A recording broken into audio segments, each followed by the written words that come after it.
Hello, and welcome to a quick Morpheus demo. In today's demo, we're going to be showcasing the Knowledge AI in the context of the medical industry. We're going to be discussing how patients and medical practitioners alike can benefit from the Knowledge AI and improve health outcomes. On the left-hand side of the screen here, you can see sections for videos as well as documents to be uploaded into a healthcare AI app. These are what the AI is going to be trained upon in only these documents. This is an important distinction because we are limiting AI hallucinations.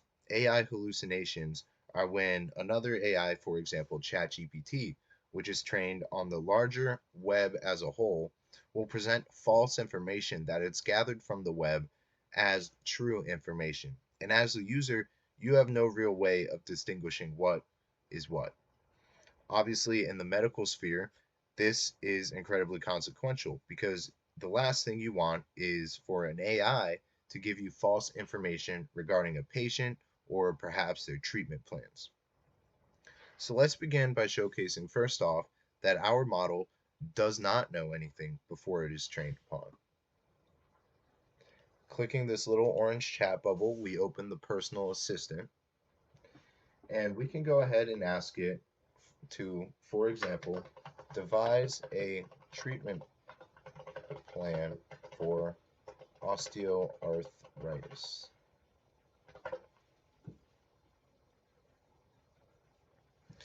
And it responds back that it does not know the answer based on the provided context. This is because we have not yet trained the AI.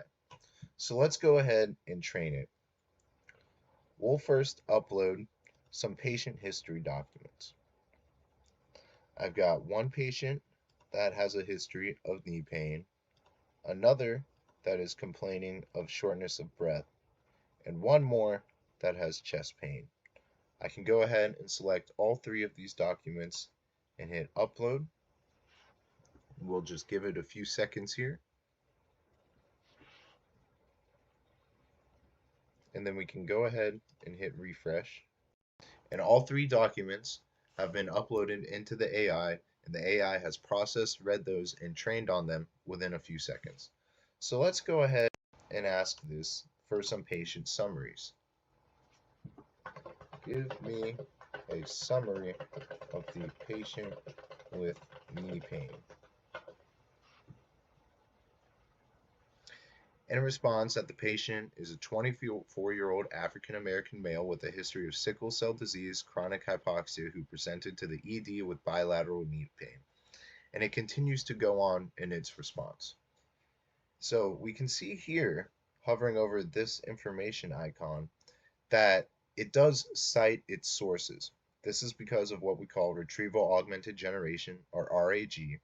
And if you're not familiar with AIs, the way you can think about this is a college student that is required to cite its research sources within a research paper. Our AI model checks any response that it gives expressly against the training material and cites the sources so that you can look back on it. With that being shown off, let's ask about our other patients here. First, describe a patient with chest pain.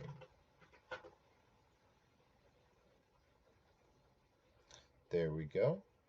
And describe a patient with shortness of breath.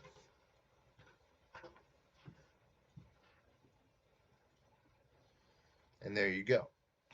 And you can see in each of these, not only does it describe why they initially presented, but also, of course, that history and some of their other lifestyle practices. It's important to note that within the medical context, of course, you would not be asking it exactly, describe the patient with shortness of breath. Obviously, there are qualifications to the data around patient privacy.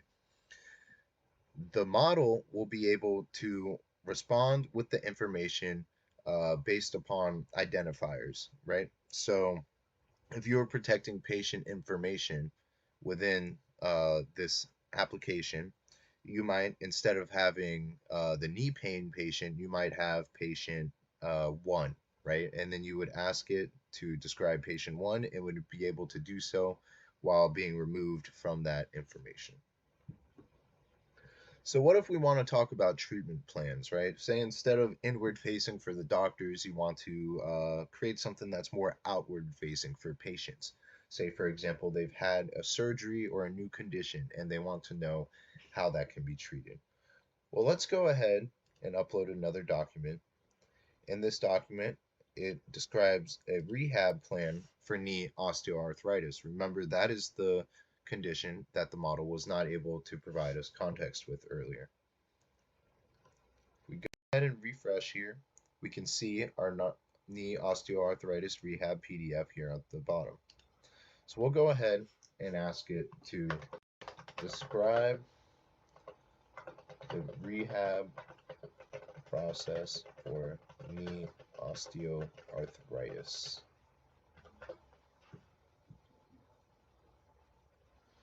And here we go. It gives a full summary, including the frequency of treatment, which is 2 sessions per week at 8 weeks, as well as some of the phases that you might go through. But what if we want a little bit more context? Well, we can see, for example, what we want to start with. Describe the first steps for knee osteoarthritis treatment in a numbered list, because why not? That's easier to understand. And here we go. It provides us a numbered list with advice for treatment of the knee osteoarthritis. Very cool. But what if, for example, you as a patient are not an English first language speaker?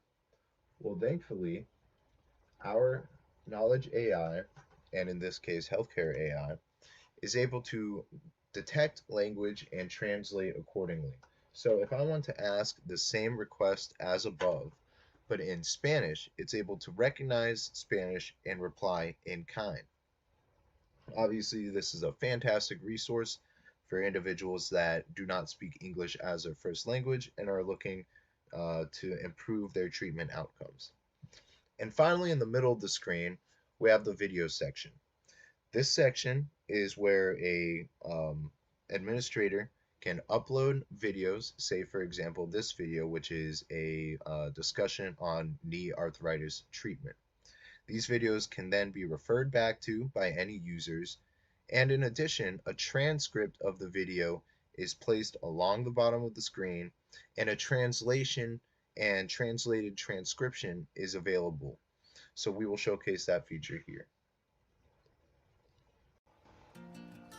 When we're thinking about how folks deal with knee arthritis, it's a simple saying, well, I have pain at night. I can no longer ride my bike for exercise. I'm challenged to get on the ground with my grandchildren. I think as you're tratamiento para su rodilla, lo que esperamos que obtenga al buscar ese tratamiento es la capacidad de regresar a esas actividades. La mayoría de las personas hablarán de tener un dolor localizado o sentirán que se 疼痛，有些人会谈论它很尖锐，有些人说它更像成年人。 And that's all we have to showcase here. Thank you for joining us, and we appreciate your attention.